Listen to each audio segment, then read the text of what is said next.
Hey everybody, welcome to this week's Q&As. This is probably coming out late Friday night, early Saturday morning, something like that, just because I already put out a video today just to correspond with the release of the X Station.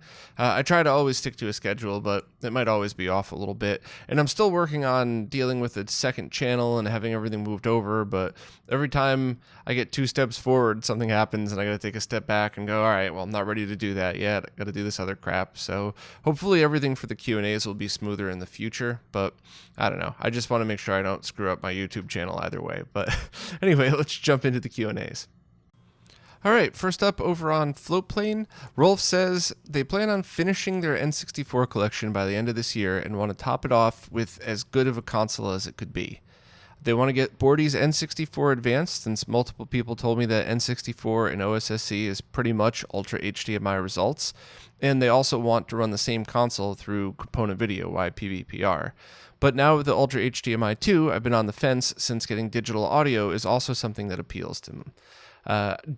Do you know if the Ultra HDMI 2 could have dual output? I understand that the audio from HDMI would be digital, and I'd like to have it running through my surround sound system while still having the image running through Component Video on a CRT. I'd appreciate options on this as a premium-focused experience point of view. So, there's 2 sides to this. First, yes, I think the Ultra HDMI is going to be the right choice for you based on everything that you just explained. And I do believe, Marshall hasn't really confirmed anything, but I do believe it will support dual output, RGB or component out of the multi-out. And if you want component, you would just have to make a custom cable or have one made. And then also HDMI output at the exact same time. I think. There's been no proof of that. There's been no videos posted, and Marshall himself, as far as I know, hasn't said anything. It just the very few people he communicates through. But assuming that's true, what I would actually suggest to you then is to get that when it comes out. And here's why. When you have a digital to digital signal, you could do anything that you want with that signal, including in the future if there's ever 12K TVs or whatever the heck's coming 20 years from now. Now that you have that original signal and its original direct output, you could scale that image any way you want.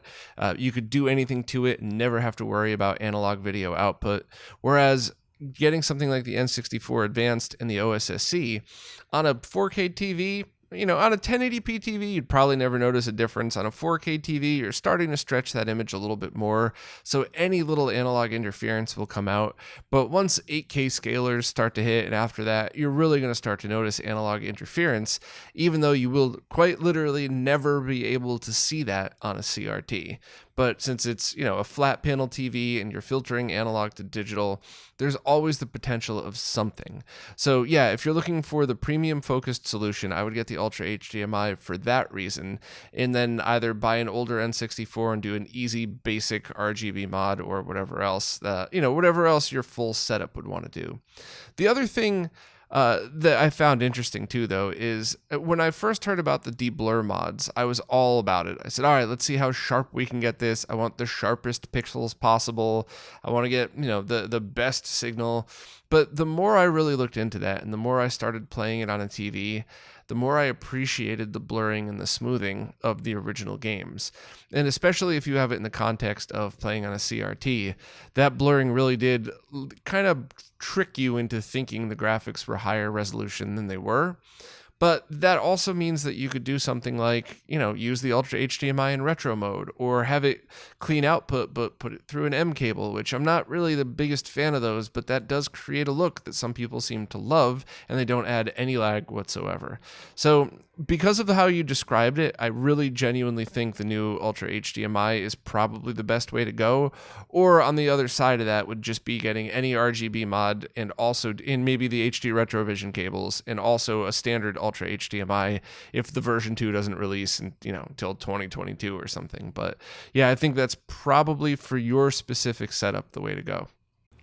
Next, over on the YouTube subscription service, Krebstar says they watched SNES Drunk, myself, and My Life in Gaming in quick succession on Long Island's virtual event. Full disclosure, they were day drinking a lot. They know either myself or My Life in Gaming talked about the camera they used to film CRTs. They use the Samsung Note 9 with open camera for stills, but wanted to get into high quality videos of CRTs. If I was the one talking about it, what camera did I recommend, and was there an article you referenced on settings, etc.? If not, do you have a camera to recommend? It's all a fog now. So I did talk about it, and I'm sure they talked about it as well because it's a question that comes up a lot. And I'm pretty sure the video they referenced must have been the Lazy Game Reviews one where they talk about this same subject. But the camera that I use is the Panasonic Lumix GH5. I'm using it right now. And that's what My Life in Gaming and Digital Foundry uses. I was told, and I also heard in that Lazy Game Review video, that the GH5S, the slightly more expensive one, does a slightly better job with CRTs. And it's for pretty much my only complaint about the Lumix. So and I use this camera for everything. So 2 complaints. It's a little hard to dial in any weird old console timings underneath 60 hertz. So you can go 60.1, 60.2. And that's, if you ever just see that random line going down the CRT in any of my videos, that's dialing that in. So I don't know if there's a way to tweak that on other cameras. That's a minor thing though, because all you get is that weird line that goes down the screen. The only real problem I have with it, on multiple lenses and tried every scenario possible, is you get a really bad moire pattern when you have it in front of the CRT. And it's, the glass of the camera versus the glass of the CRT gets you this weird haloing, sparkly effect. It drives me crazy, and that's the only complaint about it. And I was told that the GH5S does that less. So I have a friend of mine that has one. He hasn't come over because obviously, it's kind of hard to get into the city these days, or, maybe not hard, but you know what I mean. But hopefully I'll get him over here just to try that out and just really do a side-by-side comparison with the same tripod, lens, settings, etc. and kind of see if I notice a big difference. Lazy Game Reviews does, but I also want to try it with my setup just because I've done so much work on this. I mean, an unhealthy amount of time trying to shoot CRTs and get it perfect. And my goal is to find a camera that doesn't have any moire problem whatsoever, even if I have to get a crazy camera and a crazy lens or something. However, I gotta say, I love this camera. This is my favorite camera I've ever used. It's great for pictures. I use it also for time lapse. It's just got a setting right on there. You don't have to screw around with a million different things or buy anything external. Some of the shots that you may have seen up on social media of like the clouds coming into the city, that's all on the Lumix. I also use it for all of my 4K 60 footage in all of the videos, as well as all the me shots like right now.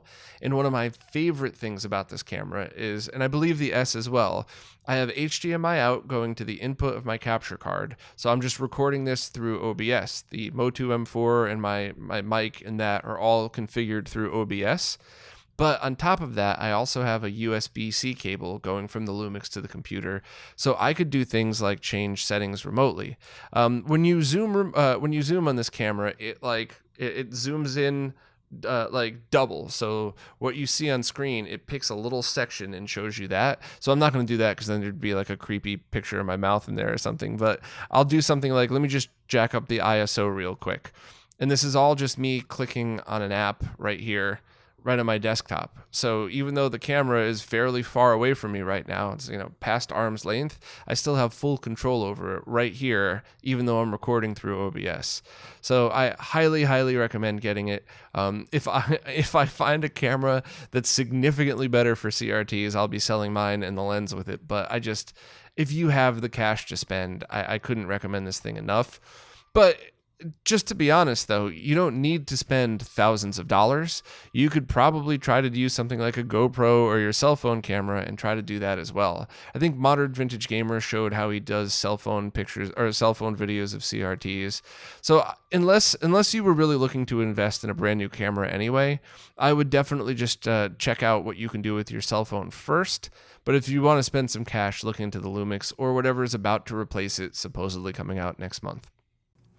Okay, over on Patreon, Obed Samuel says, thanks for the advice talking about the PlayStation stuff last week. A little background to the question on the PS1 digital. I currently use X5 mode on my OSSC with optimal timings correctly phased in. I do find it a little annoying when the PS1 shifts from one resolution to another, but not sure if this is solely a reason to jump ship. My PS1 is a 5502, so it should work, but does have a SIO chip installed. Do you know if these are compatible? Looking forward to the review. So a couple of answers to that. First of all, yeah, it's 100% compatible with the SIO. In fact, in the review I just posted, both of those PlayStations had the PS1 digital in it. And one very crazy person put a X-Station inside a console with the SIO, which proved two things. First, that if you're crazy and wanted two optical drive emulators, you could have that. But also, if you decide to remove your SIO and just use the X-Station, you won't need to really worry about it. Now, this might be different on different motherboard revisions. Maybe it only worked with his, but I just thought it was really cool that, you don't, if you're installing this, you don't have to worry so much about fixing the traces that were cut and doing all the other, basically the full uninstallation of the SIO. I probably would anyway because I'm a little crazy like that, but whatever. But yes, 100% compatible. Also, to your other point, I mean, is the PlayStation 1 your very favorite console, and are you only using it on a flat panel? If so, there's other stuff with the PS1 digital that, that's going to get added around launch time or afterwards that you might think, oh, this is neat, this is cool. But to be honest, if you already have a setup that works perfectly well for you, I don't really know if I would worry about this too much. I think I would just use what you got and maybe wait until after the PS1 digital's out. Maybe even, check out my review, which is coming hopefully in a week or two. But not only that, maybe just kind of wait for other people to get theirs and see. Dan's not going to stop making these anytime soon. So even if the first batch sells out and you got to wait 6 months for one, if you decide you really want one, you already have a perfectly good working situation. So maybe check that out and see what happens. But depending on your budget, maybe you'll see the OSSC Pro and go, I love the PS1 digital, but I think I might like this better, so I'll buy that first and get the digital after I save up some more money or something. So I don't know. If anybody that's already taken the time to phase everything in and tweak everything, I'm not sure if you're going to see a giant difference with the PS1 digital. But that's a lot of work. So if you've already done it, you already understand what it involves. So that's I would just wait and see then, I guess, if I were you. But if you got the extra cash and the PlayStation's your favorite console, maybe go for it because it is definitely a cool mod. And as you saw from the ODE video I just posted, it looks great too. Next up, Lucas Peruzovic. Did I get that one right? I almost never do, but I try real hard. They have a question using Japanese consoles in the US. They have a white Japanese Sega Saturn, and they know they can get away with using it as it's on the US 120-volt power grid, but can they still get away with using a Japanese console on a US 120-volt outlet? Or do I need to mod the PSU to go more in line with US mains voltage, or use something else like a step-down converter? I do know that the Pico PSU mod leaves a lot to be desired, so I'm not exploring that option unless someone who's more knowledgeable can say with confidence it's okay to do so. So that's a really good question, and I've heard it go to both sides. For me personally, the Japanese consoles that I tend to use are ones with wall warts. So that's super easy. Get one of those triad power supplies and then you're done. You have a US power supply on US power grid and there is no problem. You're feeding it the correct DC voltage. So this is one of those scenarios in which I think you probably would be better going with a Pico PSU. Mobius just released one or is selling one now that I believe he said he tested. I haven't tested it and I didn't read too much into it, so I don't know what tests he did or anything like that. But if he says he tested it and it seems to work, that might be one that's worth looking into.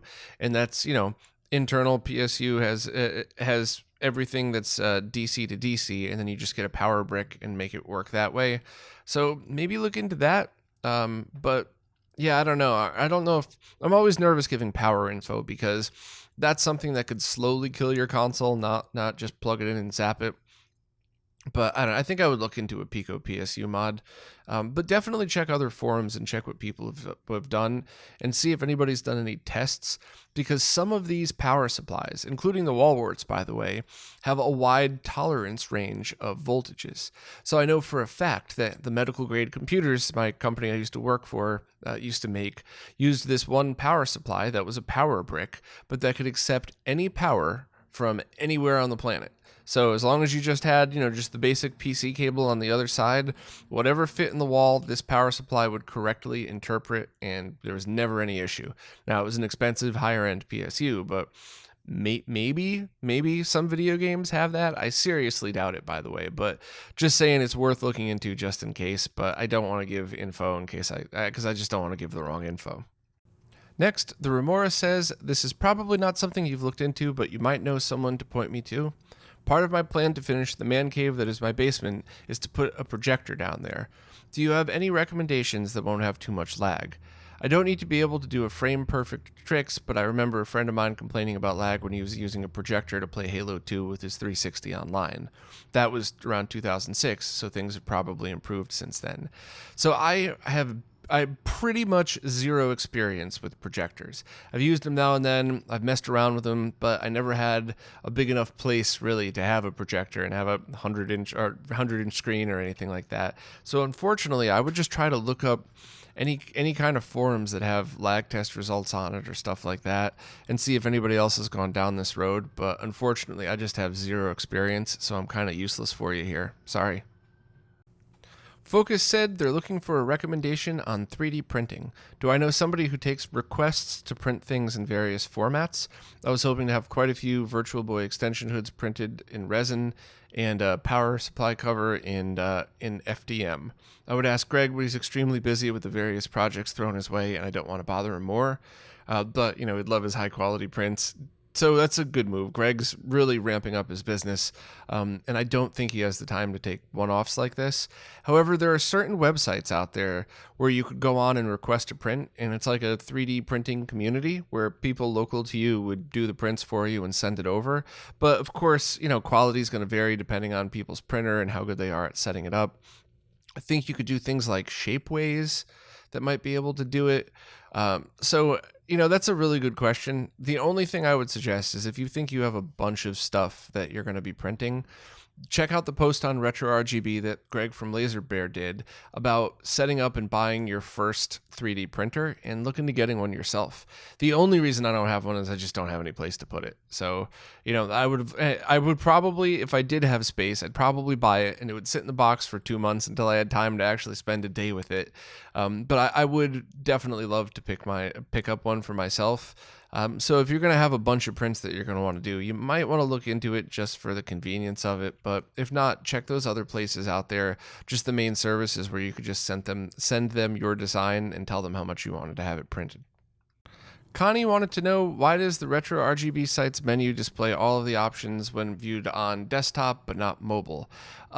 It's a mistake. I keep meaning to fix it, and I just keep forgetting. And then Justin from Console Kits, who pretty much did the entire new version of the website and has been doing a ton of other work since, I keep distracting him with other projects. And every time we go to fix it, we just get sidetracked. So thank you for reminding me.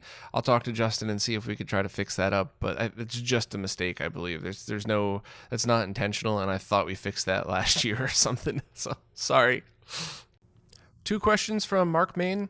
First, any recommendations on high-quality composite cables, preferably a set of composite cables where the audio cables are a Y, as I'm looking to use this on my NES and prefer to keep my console stock and just plug them into a RetroTink. So, because you essentially only need stereo audio cables that are high quality. So I would just look up, I forgot the names of the different brands, but there's some higher quality brands that are RCA connectors. They have them on Amazon. They're not unreasonably priced. So I would just get a standard set of left and right audio cables, plug one into audio, one into video, and then just get a basic Y cable to split that to the RetroTink, or into a composite video switch into the RetroTink, whatever it is that you choose. But composite, there's 2 sides to that. Composite's such a noisy format that spending $100 on a cable or $10 on a cable, you're not going to see a difference.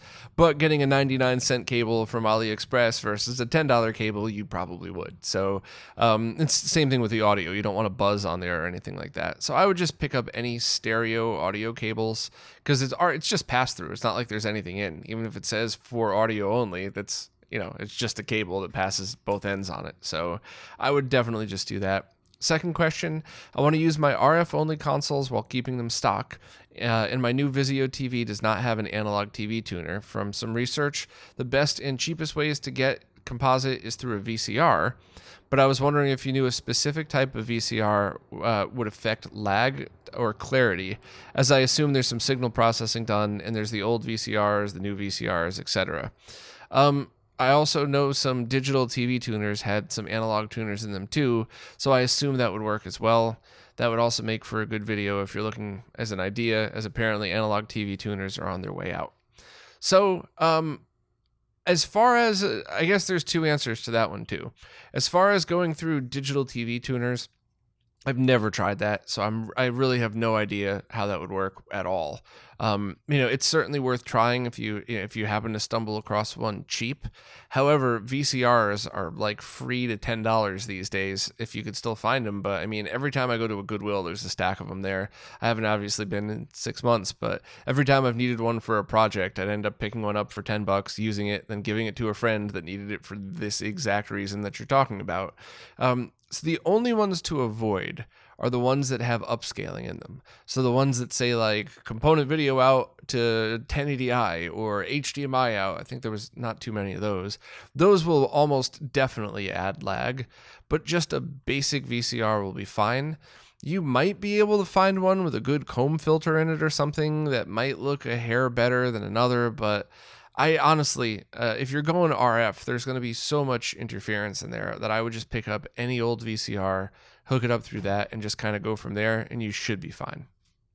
Some pretty interesting feedback from Darkstar7. I'll just read what they posted and then just comment after. For all those asking about the Datronics monitors, they look pretty good in real life. I passed one up a while back for $500 as I have 3 multi-format professional CRTs already. I also have a JVC D series and it for sure looked better than that. The consumer D series, you get the geometry turned with services, but getting uniform focus as far as I could tell isn't possible. You can get a pretty decent compromise that probably won't bother you unless you're playing up close. So if you have the model that takes RGB, the Datronics will probably look close to the early Megaview and NEC presentation monitors, but be 15 kilohertz only. So that's awesome feedback. I still haven't seen one in person, and I'm really curious now that you've said that, because I did love the JVC D series, but I agreed the geometry on mine was kind of off, and I didn't try to tweak it at all after the recap. So that's pretty cool. And I guess that's a really good way to gauge it. So it's a little bit better than a consumer grade TV with much better geometry, I guess. Which I guess is a really good way to also describe the Megaview and NEC XM29 monitors. I owned the XM29. I loved that thing. The power supply kept dying on it, so I ended up selling it to somebody. I told them the power supply was dead. I didn't scalp it or anything like that.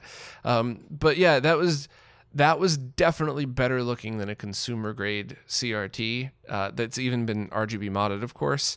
But at the same time, it wasn't as good, or as sharp, I guess I should say. Good is subjective. It wasn't as sharp as like a BVM, but I loved it to the point where my PVM 20M2U and XM29 were next to each other. And even though hands down, everybody who looked at it said, "Oh, I like the PVM's definitely sharper," we'd always end up playing on the bigger monitor because it was sharp enough, certainly better than composite through a regular TV, but just having that nice big monitor was a lot of fun. So that's great feedback. Thanks very much for letting us know. Zabernaki said, "First, I got their username right." Awesome. It's a rare win. The question, I have a BVM D24E1WU, and I'm wondering what the best practice for turning off the monitor. Is it safe to only power off from the front switch? Should I switch off the power and back every time as well, or just completely unplug it when it's not in use? So I could tell you how I use my D32. I don't know if this is the best way to do it, but I do remember asking experts a couple of times, different people, and they all said it should be fine. So I leave my D32 unplugged all the time, and I rarely power it on. Like for me, that's like an expensive bottle of wine or something, where like I only use it when I really want an awesome experience, and I just use the 20L5 behind me for almost everything. So I leave it off all the time, and then I plug it in, turn it on, let it warm up, and then when I'm done using it, I use the switch in front to power it off, but the fans inside still keep blowing. So I leave those on for a while until either the fans turn off or enough time's gone by, and then I flip the switch off in the back and unplug it. However, if you're a daily user, I don't know if discharging it every day like that is good for it, bad, or indifferent. If you are a daily user, just powering it off from the front might be good enough. And some of these track hours differently as well. Some of them, only when the CRT's on, does it track the hours. Some of them, when the front button's off, but the back button the switch is still on, it tracks that as standby hours. Others just say total hours.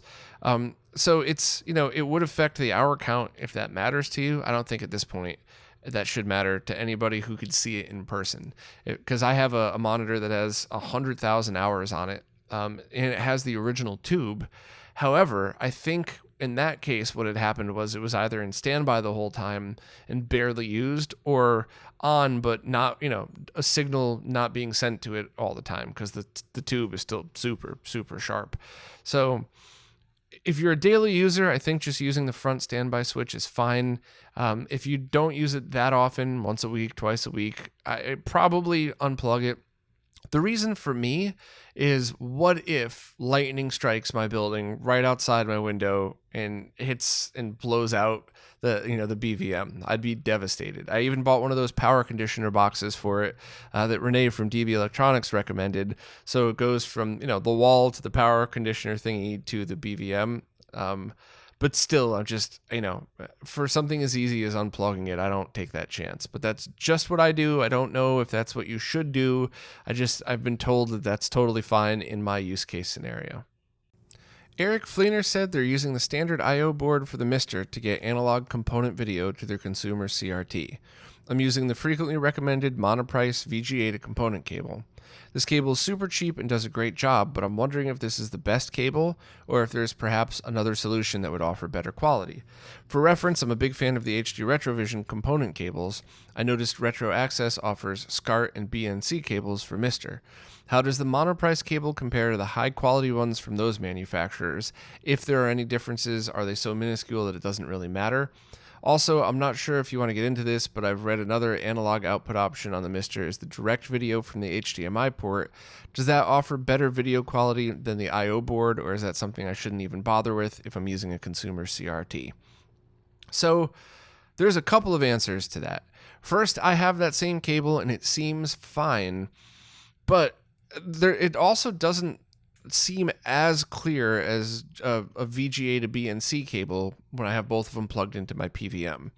So if you wanted to go the extra distance, you could try using the HD Retrovision cables, just the RCA on both ends, just the cheap ones they have up on Amazon, and get one of the short VGA to component adapters. They're like a foot long, maybe less than that.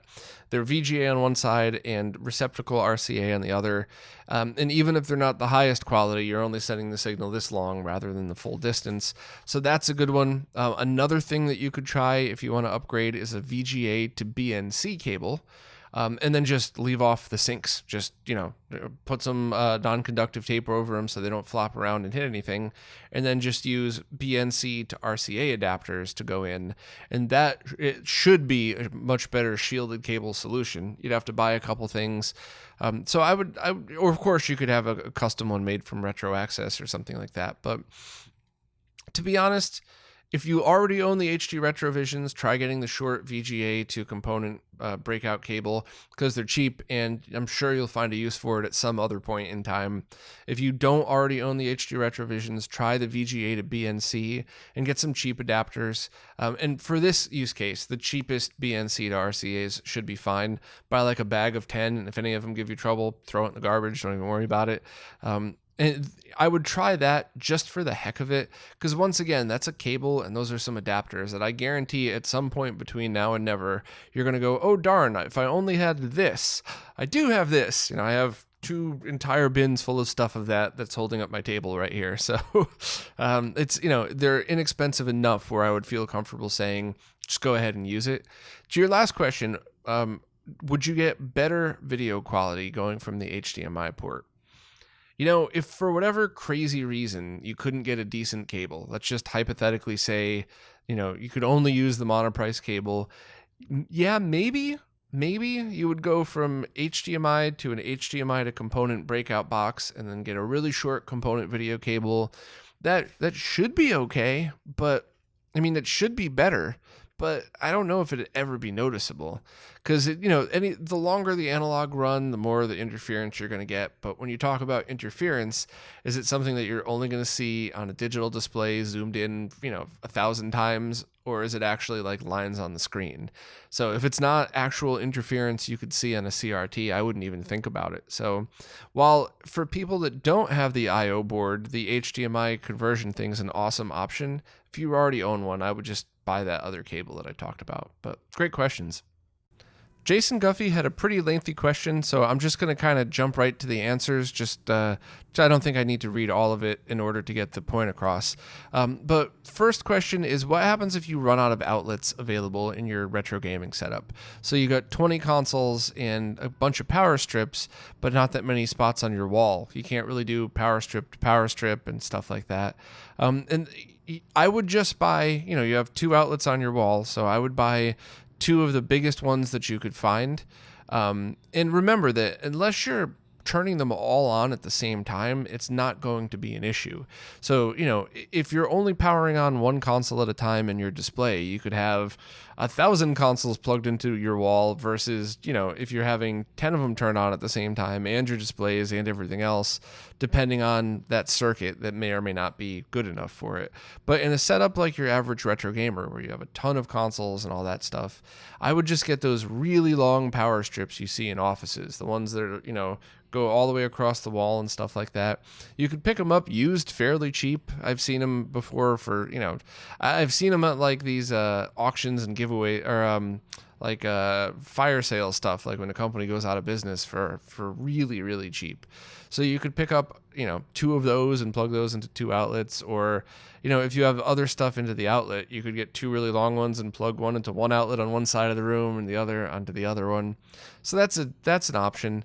I have heard of people do things like get one really good power supply and then build their own punch down block so that they ran that DC power to all their consoles. Once again, it's only one console powered on at a time, or the Tower of Power, Sega CD, Genesis, triple bypass. But it was all within reason, and they said it seemed fine, but just from years of all the nightmares of DC ground noise loops playing live gigs, like I don't know. I think it'd just be safer to get a bunch of long, really long power strips, or to get one of the really long ones and have a couple of small surge protectors plugged into it. So you're not going surge protector to surge protector. You're going to one of the long wall ones that really doesn't have any protection in it. It's just more like a splitter, and then doing it that way. Because once again, as long as you don't have everything plugged in at the same time and powered on at the same time, that's not an issue. The other question you had was that you had a deinterlacer that you use for PS2, but it only accepts 480p off one input and 480i off the other, so you have to manually switch each time you want to do it. So the question was, what about using a component video powered splitter in order to do that? And to be honest, I think that's an awesome solution. However, what you said about using composite video splitters, I don't know if I would trust that, because you would have to guarantee that all 3 inputs are being split and going through an amp, but then I'm assuming that the audio circuitry is either going to have no amp at all or different types of circuit than the composite video. So I would stick with component video without a doubt, and look for just cheap used stuff on eBay. You could find a lot of old distribution amps and stuff like that that are really a good use for this. Or I guess you could even try to probably find, if it's compatible, you could probably find VGA amplifiers and get, like what we were talking about before, one of those component video to VGA converters or little pigtail adapters. But that's a good question, but I wouldn't use the composite video splitters just in case the audio channels are handled differently. Another really good question from Obed Samuel with some bad news for the answer. The question is, they just added a Saturn to their collection and realized there's no 240p test suite. I find this very useful for dialing in phase. Any suggestions or alternatives? So I find this to be like the most useful tool in my capture setup, or even when you're setting up your OSSC. The only thing I could think of is try to find a game that's known to be to be emulated really accurately. Like look up Yabusei. Is that the emulator for it? I always forget which one's which, and I never am able to pronounce it correctly. And I would kind of take a look at how that looks. So like a title screen or something like that off of a game that's known to work well on emulation. And then I would find that title screen and try to adjust phase until the letters and everything look the same. Because don't forget that sometimes if you zoom in on these games, you realize that there's like shadowing effects around text that could look the same as things being out of phase. And then you fix the shadowing effect so it's perfect. And then you zoom out and you realize the whole thing's off phase because you were looking at the wrong thing. So that's why I kind of said, like, look at a picture of an emulator version first and do it that way. But I agree. I really, really hope someone comes up with just a basic, quick and dirty software for the Saturn, just an ISO that I would love to have one that boots to 100% color bars, just like the HD Retrovision test suite. And then, you press a button on the controller and it switches to just a checkerboard pattern. And then maybe another one that has a bandwidth test pattern for anybody doing crazy hardware mods or anything. But just the first two, 100% color bars and a checkerboard pattern in all the resolutions that the Saturn is able to generate, I think would be tremendously helpful. So hopefully there's some developers out there that might be able to pull that off. Adam W is looking to connect an emulation PC to the component input on a consumer CRT. I can successfully output 240p RGB HV via a 15-pin connector from the PC, confirmed by feeding it into an OSSC. Or I could output 240p via HDMI from it as well. What's the simplest way to convert either the 240p RGB HV to component or 240p HDMI to component? So you kind of said it yourself there when the rest of your question. A sync combiner plus RGB to comp seems like an option. If I were to go this route, which sync combiner solution would you recommend? So that's the issue, is I don't know of any easy to purchase sync combiner solution yet. There's a few that are in the works. However, if you want to make your own, you could make one based on Stee's circuit. But generally speaking, I would recommend the last thing that you said, go for an HDMI to component box. Check the one that's linked in the web store, my Amazon store. I've had people in the past month message me and say, hey, I just bought one from your link. Just want to let you know it still works great. Thanks. And I've had other people say, hey, I bought that one from your link and I opened it up and it doesn't have the same chip as yours and it doesn't work in 240p. So that's unfortunately what you're going to get using these cheap boxes. I know a few people trying to work on solving this problem, but I think overall, just pick up any HDMI to component video converter that does not scale the image. Check the one in the Amazon link first, because you probably get lucky with that. And just kind of go from there, because if it works, it's such an easy solution. Just plug your HDMI cable in, run the HDMI to your TV, use short component video cables so there's just less run of analog signal, and just kind of even plug in the converter box next to your TV so you have everything taken care of. So awesome solution, and your setup is awesome, and I think this is a good solution for that. And that's, once again, one of these HDMI to component boxes is a tool that you're probably going to use in multiple scenarios anyway. Normal Guy wants to know if there are any sites online still selling shells for the PlayStation. None that I know of. I've only seen them on eBay, and I have a question for all of you. Has anybody ever seen a PlayStation shell that also replaces the front controller and memory card input? Because as anybody saw today or yesterday, depending when this goes live, on the PlayStation ODE video, Beast has that really nice clear blue case, but the memory card and the controller inputs are still gray. So not only would I like a really nice clear option for my PlayStation, I would also really, really like to see one that has the inputs that match. Or if not, I'd like to get a color, like Beast's actually, that matches the color of the gray color very nicely. So if anybody has an answer for that, please chime in anywhere, YouTube comments, Patreon, whatever. I'm sure if you have any solution to this, a lot of people would appreciate it. Jason D wants to know if it's possible to watch the Retro Roundtable from Uplink last week. I have no idea. I was under the impression that And I don't know why I was under this impression, but I just assumed that it was going to be private, and then after a certain period of time, it was going to all be public, just to kind of show off and celebrate. But I don't remember where I heard that, and I might just be making that up. So please excuse me, anybody from Long Island Retro Gaming Expo / Uplink. I'm sorry if I'm just making crap up here. That's what I assumed was going to happen. Which I think is great, because that also, you got the people there to help support and keep the expo alive, but then you get to celebrate all the cool things that people have done that way. So I don't know. It's a good question. You might want to reach out to anybody on Uplink or on their Twitter account or something and ask, but I hope they do. There was a lot of really fun stuff up there, and I certainly enjoyed the Retro Roundtable. We were super silly as always, so I'm sure if it does go public, we'll get into some trouble like we usually do for that, but it was all in silliness. It was all smiles and happy, and the only people that really got made fun of were each other, which is a lot of fun when it's your friends. So yeah, I don't know. I hope they post it, but I have heard nothing about that. Well, that's it for this week. As always, thanks so much to everybody that participates in these. I always have a lot of fun doing them. And if you're new to these, ask any question you want wherever it is that you support in the latest Q&A post. And if for whatever reason I don't get to it, it's almost always just a silly mistake. I accidentally skipped over it. I deleted the file and post by accident. It's never intentional, so please just re-ask the question, and I promise I'll get to it soon. So thank you all very much, and I'll see you next week.